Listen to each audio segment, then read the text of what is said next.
Hello friends, welcome to History Mystery Channel. ఇప్పుడు నేను మీకు చెప్పబోయే స్టోరీ మీరు ఇంతకు ముందు వినే ఉంటాం. Bloody Mary. ఈ పేరు వింటేనే చాలామంది గుండెల్లో భయం మొదలవుతుంది. మీరు కూడా బ్లడీ మేరీ పేరు ఇంతకు ముందు వినే ఉంటారు. ఇప్పుడు స్టోరీలోకి వెళ్దాం. ఎవరైనా సరే దెయ్యాన్ని చూడాలంటే ఇంట్లో ఉన్న లైట్లు అన్నీ ఆపి కొవ్వొత్తి వెలిగించి అద్దం ముందుకు వెళ్లి bloody Mary, bloody Mary, bloody Mary అని 3 సార్లు అనగానే మీకు అద్దంలో అతి భయంకరమైన రూపం కనిపిస్తుంది. ఆమె కళ్ళు రక్తాన్ని కారుస్తాయి. ఆమె పళ్ళు మీ గొంతును కొరుకుతాయి. మీ కంటిలోని గుడ్లలను బ్లడీ మేరీ పిక్కుపోతుంది. మీకు దారుణమైన చావుని చూపిస్తోంది. ప్రపంచంలో చాలామంది ఈ విషయాన్ని చాలా బాగా నమ్ముతారు.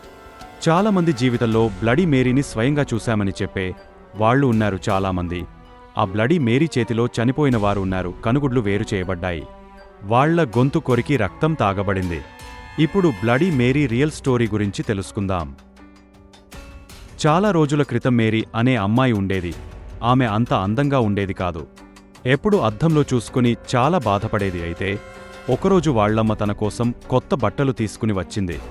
ఆ బట్టలు వేసుకుని మేరీ చాలా అందంగా ఉన్నానని భావించేది. ఎప్పుడు ఆ బట్టలు వేసుకుని అద్దం ముందు కూర్చుని చూసుకుంటూ ఉండేది. ఒకరోజు ఉన్నట్టుండి మేరీ ఇల్లు మంటల్లో కాలిపోయింది. కాని మేరీ మాత్రం అద్దం ముందు కూర్చుని తనను చూసుకుంటూ సజీవ దహనం అయింది. అప్పటినుండి అద్దం ముందు ఎవరు ఆమె పేరు తలచుకున్నా వారిని చంపడం మొదలుపెట్టింది. బ్లడీ మేరీ గురించి ఇంకో కథ కూడా ప్రాచుర్యంలో ఉంది. అది ఏమిటంటే, బ్లడీ మేరీ ఒక మంత్రగత్తె. ఆమె అందంగా తయారవడం కోసం ఆడవాళ్లను చంపి వాళ్ల రక్తంతో స్నానం చేసేది.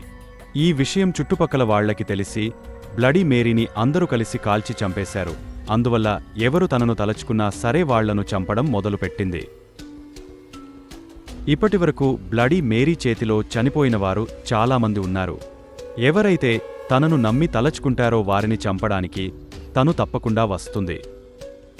ఈ స్టోరీ ప్రపంచంలో చాలామంది విన్నది, అలాగే అనుభవించిన రియల్ స్టోరీ. మరిన్ని విశేషాల కోసం మా ఛానల్ని దయచేసి సబ్స్క్రైబ్ చేయండి.